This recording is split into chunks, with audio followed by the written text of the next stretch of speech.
Whether you want to move there, invest there, or simply sell your fabulous product or service to their consumers, some African countries are building the future faster than others.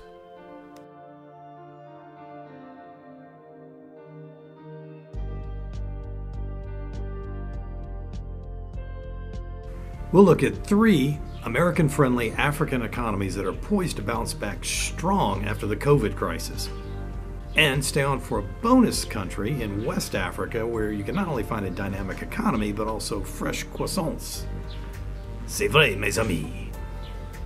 So, how to rebound from this awful crisis? Well, experts say that African countries need to raise revenue at home instead of borrowing, govern more openly and effectively, and push ahead a digital economy and trade. These are trends that Americans tend to like. This rebound recipe comes from the International Monetary Fund, lender of last resort for governments. It came to the rescue of emergency loans across Africa as the world went into the red in 2020 with economies shrinking fast. Now, as we look ahead, Africa goes green again, meaning growth for economies. So, who got the money? Well, of the $16 billion that the IMF loaned in sub-Saharan Africa, about a quarter went to South Africa, $4 billion. Nigeria got the next biggest chunk, while Ghana came next with a cool billion of its own. Cote d'Ivoire, almost $900 million, and Kenya, more than $700 million.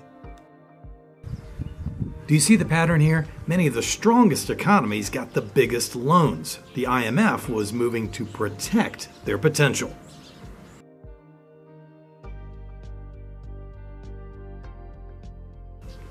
South Africans have 2020 vision. When they look back on that pandemic year, 2020, what they see is a nightmare.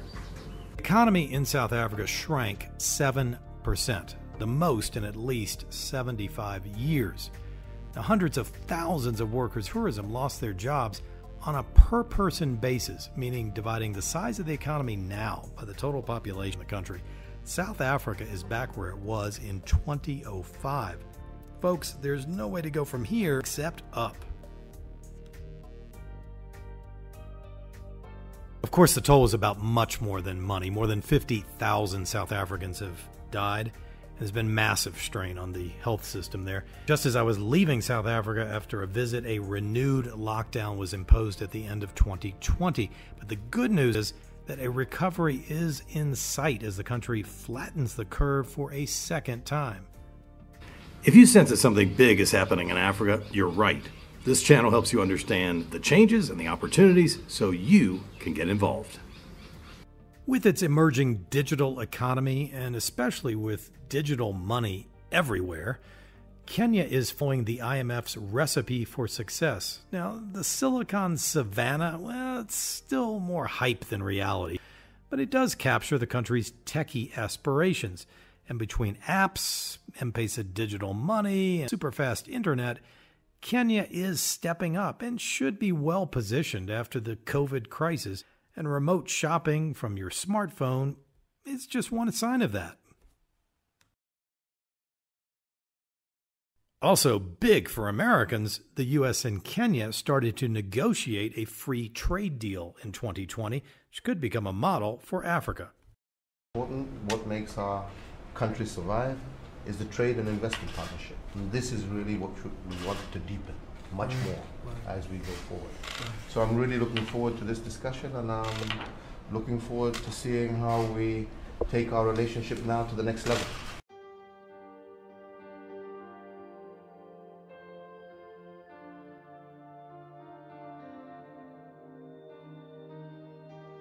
Ghana was the first country in Africa to give jabs of vaccine provided under the COVAX global access effort, and Ghana wants to achieve herd immunity through vaccinations by the end of 2021. Now, tough measures by Ghana's president helped to cushion the blow from COVID in 2020. Ghana avoided a recession in 2020 as exports stayed strong because in a crisis, the world craves gold and chocolate. Ghana is a top producer of the precious metal and exported almost $7 billion in gold in 2020, about 10% higher value than before COVID. The value of cocoa exports, the main ingredient of chocolate, also rose. And there's also offshore oil. And prestige. Ghana is hosting the secretariat of the brand new African Continental Free Trade Area, which could sharply boost trade in Africa. A few years ago, United Nations peacekeepers were helping to reunite this country after a bitter and deadly conflict. L'ONU, c'était un appui pour nous, pour la Côte d'Ivoire, pour la population ivoirienne. Parce que pendant la guerre, l'ONU s'est mise à beaucoup soutenir la Côte d'Ivoire, les Ivoiriens. Pendant les postes électoraux, là, l'ONU était un peu plantée partout dans le pays et tous les attaques partout et autres, l'ONU intervenait. Côte d'Ivoire has turned the corner with the economy expanding at one of the highest rates in the world before COVID hit. The middle class was growing with the internet economy boosting services and farmers getting more productive. Cocoa and rubber are big exports for the country. And Côte d'Ivoire is far less slowed down by debt than most countries in Africa. And overall, sub-Saharan Africa, about for every $10 billion your economy generates, the government's carrying roughly $6 billion on average in debt. Côte d'Ivoire, the debt load's 1/3 less, so the economy emerges stronger. COVID vaccine jabs are also emerging in Côte d'Ivoire, and with those, hope for a rebound from this crisis. For a deeper look at all of these economies with great potential to bounce back, check out the links that I've left in the description.